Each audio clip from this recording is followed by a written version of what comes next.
Okay, so in this last video, I'm going to go through the text and sort of talk about a couple of issues. Now, the point here, really, with deferred tax, hopefully, as you can sort of see, is we're really talking about accruals and prudence, right? Accruals and prudence. The whole idea here is that um, taxation is an expense that we believe you should recognize in line with income. That's really the point. So let me just highlight some of the. You have when I say it varies, you have different applications of it. It's not a one size fits all. It's looking at the scenario and trying to exercise prudence and take into account. You're almost anticipating, if you like, as well, losses. But the key point here is when I say anticipating whatever you need to. If you're going to be getting extra income, we should be recognizing a relevant expense, if you like. So anyway, so I talked about current taxes and deferred taxes, the definitions here. I've talked about this with the provisions. We did this example. This is the very first one we did. This was what the text starts off with, and we did that. So deferred taxes, looking at the textbook. So deferred tax is the estimated future tax consequence, right? Really important. I'm just trying to recognize, and prudence says anticipate potential losses. I anticipated, right, by recognizing that debit tax expense, credit provision for deferred tax or deferred tax liability, estimated future tax consequences on transactions, if you like, and events recognized in the financial statements of the current and previous periods. So as a result of you not putting enough um, taxation expense because you had this big capital allowance, you are going to suffer a greater tax expense in the future. And I just recognize that journal now, if you like, and then released the provision as the hit started coming in, right? So conceptually, I think it's better to think of it that way. Deferred tax is, again, like I say, a way of allocating tax charges to particular accounting periods. And again, like I say, it's this business of the difference with the accounting profit and the taxable profit. Then I went on to give you an example of permanent differences where we will always have this mismatch with temporary permanent differences, but we can't do anything about it because we will never recover. We will never have a situation where we will be able to either reduce our taxes or whatever it is as a result of this permanent difference. So there's nothing we can do. We just accept that there is a permanent difference and the taxation expense will be higher compared to really and truly what the profits actually are because certain expenses are not allowed. But temporary differences happen because we treat assets over the life, not just over one period. So over the life of an asset, you will have this hit maybe in the first year, but things will fall over the next 2 years. And we need to smoothen that out, if you like, over the period, which is what you saw us do in the very last, if you like, last period. So so here we are. So really, then we talked about these temporary differences are differences between the carrying amount. You can see what I said. Temporary differences are differences between the carrying amount of an asset and its tax base. And I defined a tax base for you. This is like the tax written down value. And your typical examples, if you like, the one you're really looking at is this question of non-current asset depreciation. That's the one I want to focus on. It's a very common practical example. And you see, it says, for your examination, non-current assets are the most likely source of temporary differences, which is why I'm going to focus on that. And so, if you like, I mean, so reasons why do we recognize deferred tax? The accruals concept requires its recognition. Like I said to you, it's about making sure we're matching year on year. The deferred tax is a liability or an asset which will eventually be settled. So you have to end up dealing with that as the years go by. The overstatement or understatement really can lead to when I say the overstatement of profit, which is what you saw there, because we in year one where we had less taxes, can lead to people thinking there's a higher EPS, the things are good, an over optimistic dividend payment based on inflated profits, and shareholders being misled. So it's really important to put through that journal if you like to manage that that taxation. So you can see what I talked about here. In the FR exam, you may have to calculate the temporary difference, which is likely to be the difference between the non-current assets carrying amount. So just get to the year end, get its carrying amount, subtract the tax base, you have the temporary difference, and multiply that temporary difference by the tax rate. This is your task. This is your job. You get this, you're done. Debit the income tax expense, credit deferred tax, right? and then the following year you just reduce it. But most of the time it'll just be the first year you'll have to do. It's possible to have a deferred tax asset. So a deferred tax asset is a situation where um, you have paid um, you have paid more taxes than you should have based on the tax laws, if you like.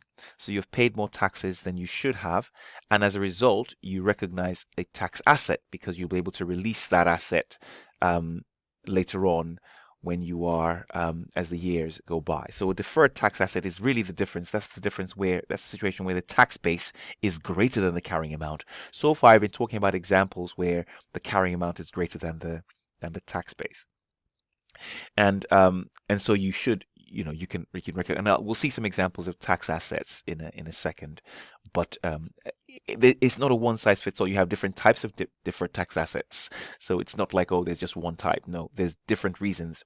This is basically saying we can anticipate the recognition of profits or assets right now, which is an interesting point, really.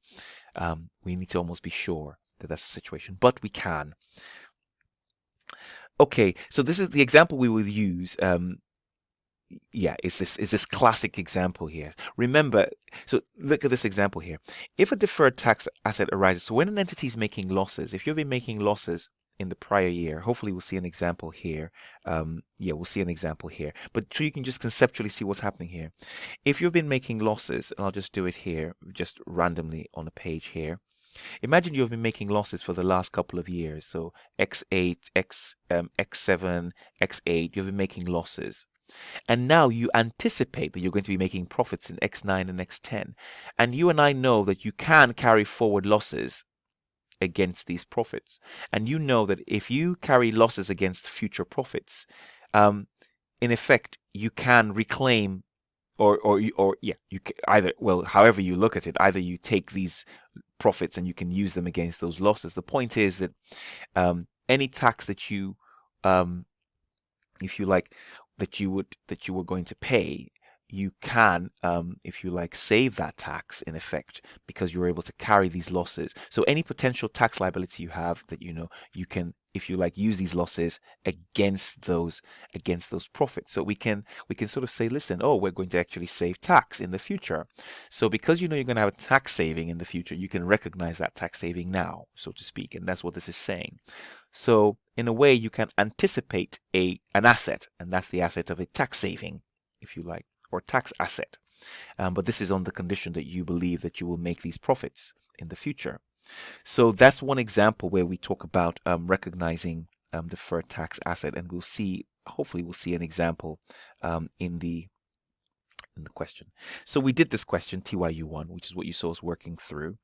And now, the other issue that I want you to be very comfortable with is this question of revaluation. Now, here is the situation with a revaluation that is really important. Again, like I say, is you almost have to think of these as individual areas, and it's all about prudence.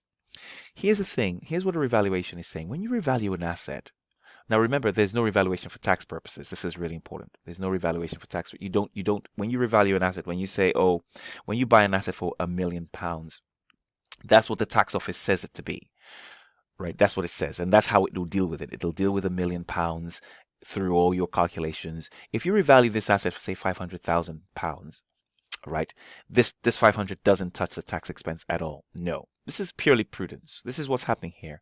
When you revalue an asset for 500,000, what you're saying is that you believe with certainty that you will get, if you like, at least £500,000 in the future income as a result of this asset. That's what you're simply saying. You're saying that this asset has 500,000 in it, value in it to still come. We've revalued it. The markets have said so.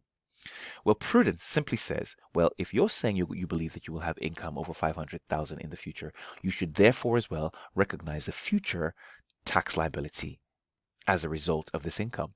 So now, just as you're recognizing this 500, recognize the tax expense, if you like, that will potentially come. So you can see deferred tax is really about prudence. It's sort of saying, anticipate. Anytime you anticipate profits, you should anticipate the tax expense in effect.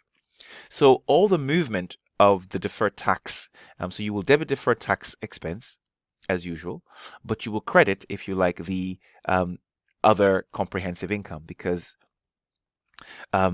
sorry, you will debit the other comprehensive income with the tax expense, and you will credit the deferred tax liability, right? And because you see the tax expense doesn't go through the income statement, because the this 500,000 didn't go through the income statement. It went through other comprehensive income. So we keep things in the same area, but at least we recognize that just because you're going to, if you will be having 500,000 coming in the future, you will also be having a tax expense coming in as well. And that's so the key point is every single scenario to do with deferred taxes has to be looked at individually. I've just talked about a scenario where you're making losses right now and you'll be making profits in the future. So you say, yes, I will recognize because I believe that in the future we will have a tax saving. And so I recognize a deferred tax asset now, if you like. So I think that's it. That's the thing with deferred tax. We need to always look at things in that picture. Okay, let me just come out of this and go back to the into the text. So here we are, revaluation. It is permissible to revalue non-current assets to represent the fair value. When a revaluation takes place, the carrying amount will change, but the tax base remains unaffected. Right? I told you nothing happens with the tax base.